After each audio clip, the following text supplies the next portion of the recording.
भाई चंद्रिका को ब्लैकमेल करने के लिए करिश्मा के पास एक ऐसा हुक्म का इक्का है जिसके चलते वो 9 दिन के लिए चौहान परिवार में रह भी रही है दबदबे के साथ और सबको मेंटल टॉर्चर भी कर रही है।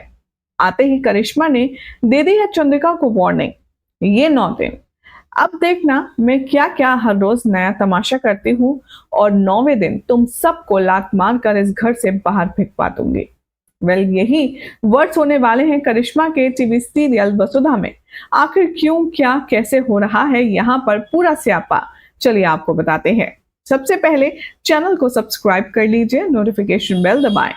और इस वीडियो को लाइक शेयर करना बिल्कुल भी ना भूलें ताकि मुझे मोटिवेशन मिलती रहे ऐसे ही लगातार वीडियो आपके लिए लेकर आने के लिए, क्योंकि जितना लाइक करेंगे और जितना शेयर करेंगे उतना मेरे चैनल के लिए अच्छा है। क्योंकि मैं अकेले ही काम करती हूँ तो बहुत मुश्किल हो जाता है कभी कभी सारी चीजें, सारे चैनल्स के अपडेट्स को एक साथ आप तक पहुंचाना, लेकिन फिर भी मैं कोशिश करती हूँ। इसीलिए मोटिवेशन बनाए रखने के लिए आप इतना तो कर ही सकते हैं।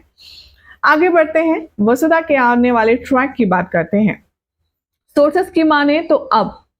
वसुधा जैसे ही देव और अविनाश को करिश्मा की पूरी प्लानिंग, पूरी प्लॉटिंग, उसका पूरा मास्टर प्लान समझाएगी कि आखिर वो चंद्रिका को किन बातों के बल पर ब्लैकमेल कर रही है, तब सबकी आंखें फटी की फटी रह जाएंगी। जी हाँ, वसुधा को अब पता चल चुका है कि चंद्रिका को ब्लैकमेल करने के पीछे सिर्फ और सिर्फ दिव्या के मिसकैरेज वाली वो न्यूज है जिसको वो अपना हथियार बना करके चंद्रिका को डाउन करने के लिए इस्तेमाल कर रही है। वसुधा जैसे ही ये सारी बातें दोनों अपने वेल विशर्स यानी कि हमारे देव और उसके भाई अविनाश को बता ही रही होगी, यहाँ पर आएगा एक बहुत बड़ा ट्विस्ट ये होगा कि वसु और इन तीनों की बातें दिव्या सुन लेगी। दिव्या को पता चल जाएगा कि उसके पेट में जो वो समझ रही है कि उसका बच्चा पल रहा है, असल में कोई बच्चा अब है ही नहीं।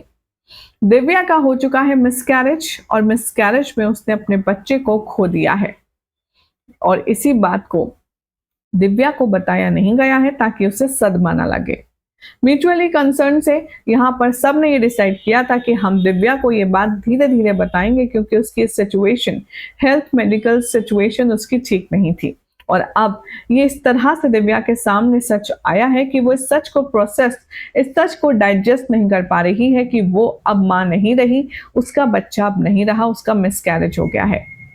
आने वाले एपिसोड में देखेंगे आप कि जैसे ही दिव्या ये बात सुनेगी उसके पैरों तले जमीन निकल जाएगी, वो रोएगी फूट फूट कर और वसु से कहेगी कि तुम सच बताओ वसु,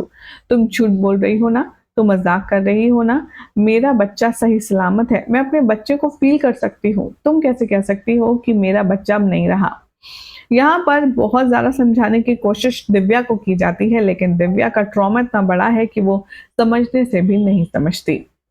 आगे आने वाले ट्रैक में देखेंगे आप कि अब जिस बात का डर था वो तो हो ही गई है, यानी कि चंद्रिका दब इसलिए रही थी करिश्मा से ताकि उसकी बहू दिव्या को कोई तकलीफ ना पहुंचे, इमोशनल या मेंटल ट्रॉमा ना लगे। लेकिन अब कुदरत का करिश्मा देखिए, जब गलती से ही सही लेकिन ये बात पता चल चुकी है तो अब आने वाले ट्रैक में देखना होगा बेहद इंटरेस्टिंग कि आखिर कैसे एग्जीक्यूट करती है ये सारी इंफॉर्मेशन दिव्या और किसका सपोर्ट करती है। फिलहाल तो वो वसु के बेहद करीब नजर आ रही है, उसके गले लगकर फूट फूट कर रोएगी और उसके बाद क्या स्टेप लेने वाले हैं दिव्या, अविनाश, देव और वसु मिलकर के इस दशहरा पर, देखना होगा काफी दिलचस्प। फिलहाल तो ऐसी मसालेदार अपडेट्स के लिए चैनल सब्सक्राइब करें, नोटिफिकेशन बेल दबाएं और देखते रहिए सीरियल स्यापा।